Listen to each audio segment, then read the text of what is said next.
This program is rated PG. It contains themes and scenes which may not be suitable for very young audiences. Parental guidance is advised. Be advised that the views and opinions of the hosts and guests do not reflect those of the station.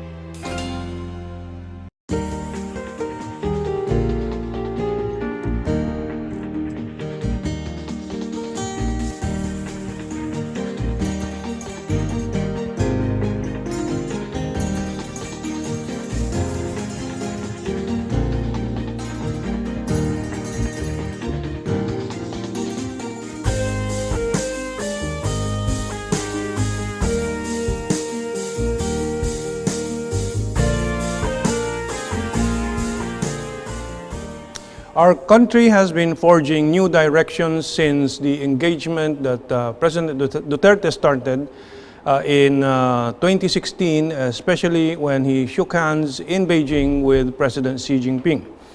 But behind the scenes, there were very outstanding individuals who courageously pushed for this independent foreign policy and the pivot to China. One of these, of course, a courageous intellectual leader that paved the way to the pivot to China is retired Ambassador Joe Romero, President of the Philippine Council for Foreign Relations, among many other organizations. He is our people of the times for this week, and he has reached two milestones. He has achieved two milestones, his 83rd birthday recently, and of course his achievement of his dream of the independent foreign policy for the country, as well as the pivot to China. We interviewed him on his 83rd birthday and elicited his views on Philippine foreign policy. So let's listen to Ambassador Jose Romero, who has also just recently overcome one of the greatest challenges of his life, and that is a heart bypass at the age of 83. Okay, here is Joe Romero and our discussion. It's not every day that anyone gets to be 83 and surpasses one of the most critical tests of time. As the song our guest will sing later on says, how do you mend a broken heart? He also has, with flying colors, as you can see, weathered a heart bypass. But more importantly, he continues now to serve our nation in foreign affairs, in foreign policy, and of course, this is none other than Ambassador Joe Romero on his 83rd birthday here in one of the restaurants at Barrio Capitolio along East Capitol Drive. So we thought it would be very interesting to hear the views of our birthday celebrant, Ambassador Joe. So, Joe, 83, how does it feel? I feel like I'm 38. Yeah, and you a while ago you just said you feel better than you were when you were 18. Well, I feel a little bit better than when I was 15. 15, but then you followed through with I'm a liar. I'm a liar. Anyway, so what do you see at age 83 about our nation, our future, and our relations with our neighbors? There's a lot of change going on. Well, the country has already broken away from its roots. It has already cut off the umbilical cord that tied us to our former colonizer, who more or less dictated our policies, not only foreign policy, but even domestic policy, trade policies, all sorts. So I see a maturation of this country in terms of foreign policy initiatives. Duterte's independent foreign policy approach is really something that is long overdue. Long overdue. And I think we are now following the path because in any case, it's now a multipolar world. And the dynamics foreign policy is such that you cannot cling on to the apron strings of one nation like we used to do in colonial days, where the colonizers was the one that's more or less dictating how we live. You were one of those early birds, so to speak, advocating this re-engagement with China. That took some courage a year or two ago when maybe this was not too popular. What did you feel through that time, and is today a vindication? Well, as a student of history, let's go back to 1970 when Marcos broke the ice with Uncle Mao, and Imelda kissed him on the cheeks, if you remember. It's quite an uproar. Marcos had a foresight, he had a sense of history, and so he broke the ice, and that is actually the starting point of the warming up of relations. This was just interrupted by the events in the last administration, unfortunate events in the last administration. Filing of the case, which ruffled the feathers of China. But then after Marcos, Cory also went to look for her roots in China, if you remember. And she was warmly welcomed. And so the relationship continued in probably in a slower pace than it is today. And then comes Ramos. Ramos also, yes, Ramos, remember, had very strong links with China, maybe more with Taiwan than with the mainland. But there was this engagement with China in both trade and politics and so on. Then comes GMA. Well, remember GMA was associated with failed the Northern Railways and Southern Railways project, UA, that one. So that's unfortunate. But the fact remains that there was a consensus between the two countries to begin the development of infrastructure in the Philippines. Of course, one of the significant developments then was the joint marine seismic The survey. seismic, yeah, right? That was significant and a breakthrough, but aborted again later on. Aborted again, yeah.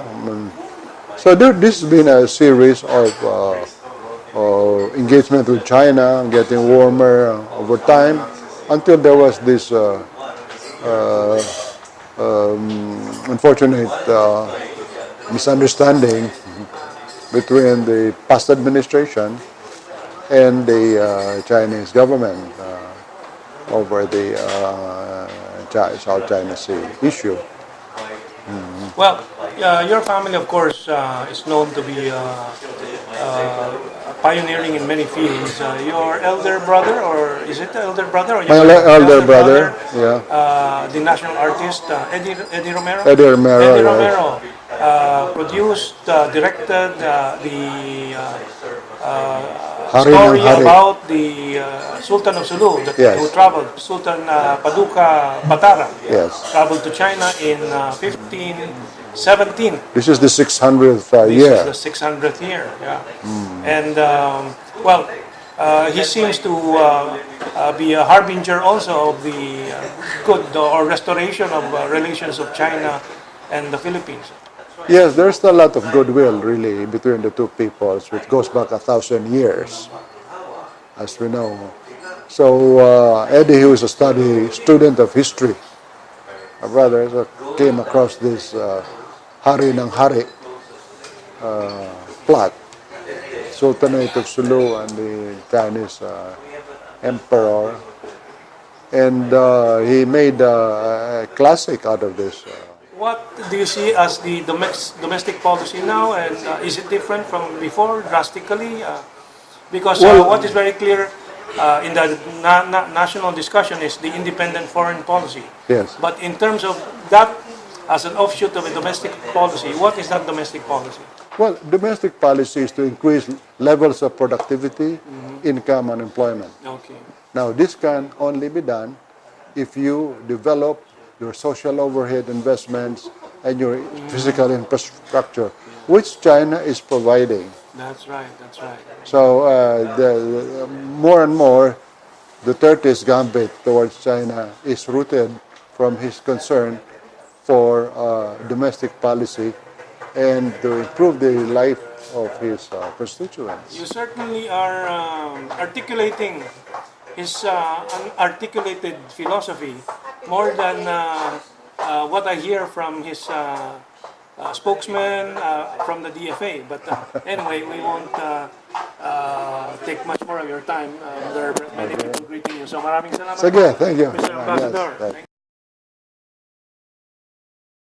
Now, in connection with Ambassador Joe Romero's pivot to China and his birthday, long before, of course, this re-engagement that Duterte has achieved and which Ambassador Joe Romero helped pave the way for, there was already a re-engagement in 1975 when President Marcos signed the new agreements with China, diplomatic agreements with China.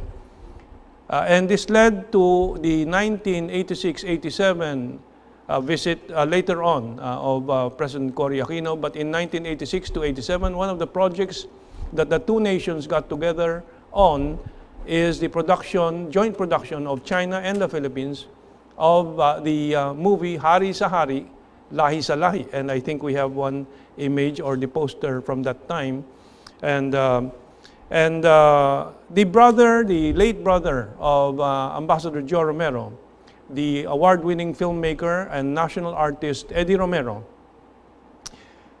put together this movie about the travel of the Sultan of Sulu, Pahala Batara, or Paduka Batara, Paduka Batara, in 1517. And this is the 600th year, and we hope this movie can be replayed again and again, and maybe a new production can be made.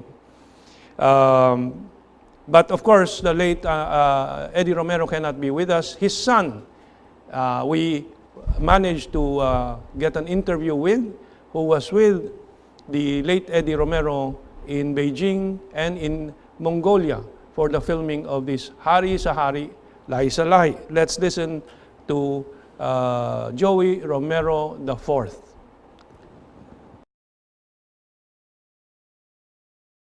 Well, we're here still at the 83rd birthday celebration of Ambassador Joe Romero.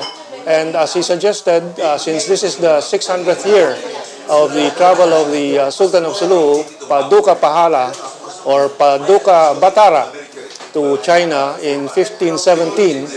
And of course, the film made by the late national artist Eddie Romero is going to be a significant item for this year, which we hope can be shown again in our schools and in our various institutions.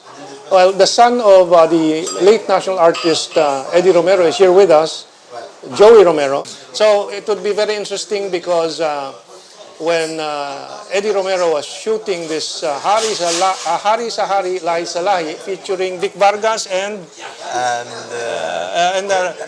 Rosemary Hill. Yeah. No, Rosemary Sonora. Sonora. Yes, okay, yes. yeah.